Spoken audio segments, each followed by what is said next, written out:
Hi, this is Tom Luchtefeld. I'm just making a very quick video showing you how to extract the information we want from oral administration vitamin C cancer trials.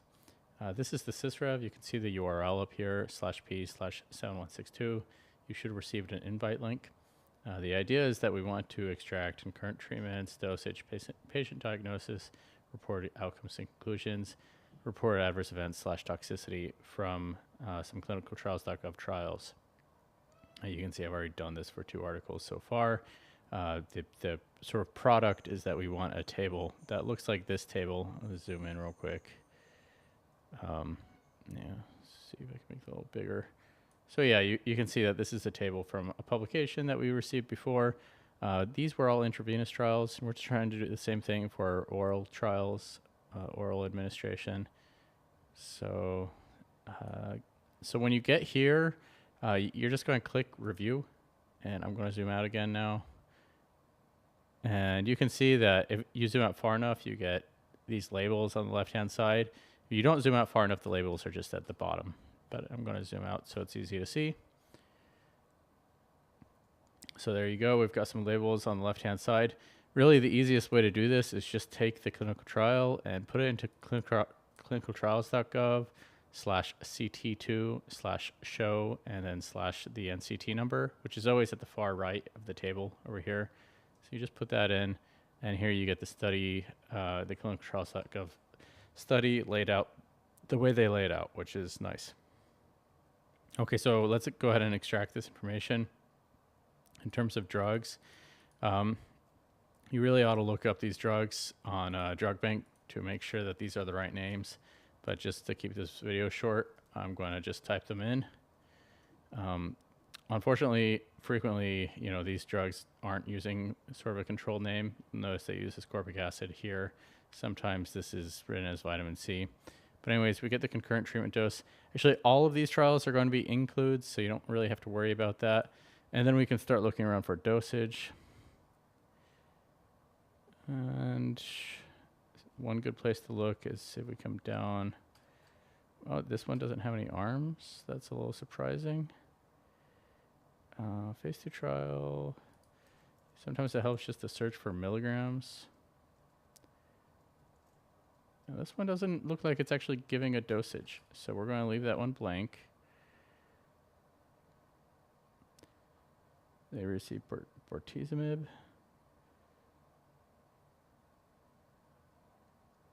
Zoom in a little bit.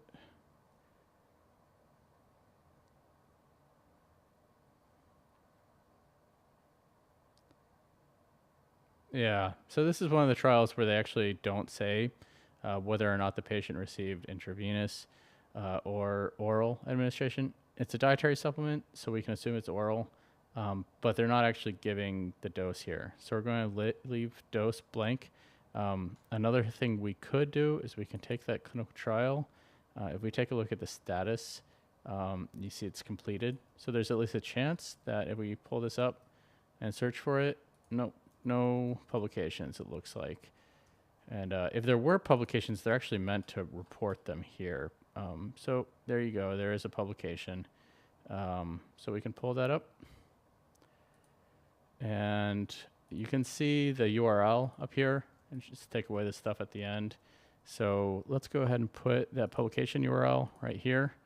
And now we can look through this and see, did they tell us what the milligrams were? So now we got to open up the PDF.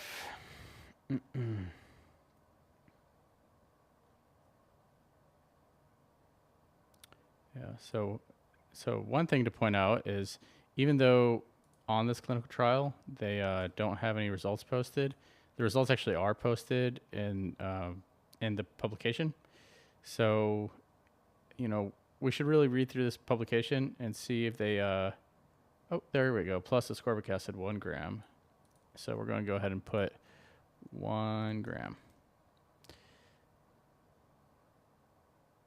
Yeah, it's not super clear when this is. It could be on days 1, 4, 8, and 11, or it could be on days 1 through 4. If we go ahead and look at the overview, I've posted this example table in the overview. Let's go ahead and refresh that real quick. There we go. So if we just zoom in on this, we can see, in terms of dosage, the dosage that was done previously is really specific for ascorbic acid. So if we come back to our review, we're really trying to get the dosage in here, and we don't really know what days it was given on. Induction consisted of up to 8 28-day cycles of bortezomib on days 1, 4, 8, and 11, plus oral ascorbic acid 1 gram and oral melphalan 0.1 milligram per kilogram, 1 gram on days 1 through 4 of 28-day cycle. So that would be my interpretation. You might have a different one. It'd be really nice to have a controlled language for dosage, but we just have to do our best for now. If we take a look at this, so this is multiple myeloma. We can come back here and we can see, it's multiple myeloma and plasma cell neoplasm. So go ahead and put that under the patient diagnosis. For reported outcomes and conclusions, probably a pretty good one in here, including 5 complete, 3.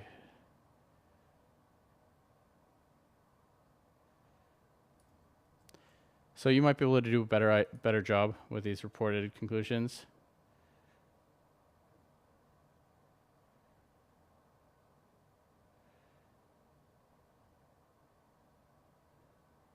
Yeah, so I would probably just take this whole bit for the reported conclusions. And I'm going to have to go ahead and make that label a little more, able to handle longer values. So I go to manage, label definitions, and report outcomes. Let's go ahead and make this go ahead and allow you to make really big paragraphs. And we go back to review, takes us back to our article. Now the whole thing fits.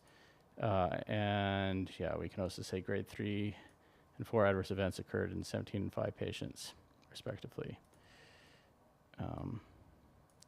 So you got toxicity, adverse events. So this one's totally filled out now, and all we have to do is click save, and we're done. So that was a little bit rambly. If this were a professional video, I would have tried to make it a little more concise, but that article's done. If we go back to articles now, we can see, we can see exactly how I've been labeling these things, and hopefully you can help me review the remaining articles. Okay.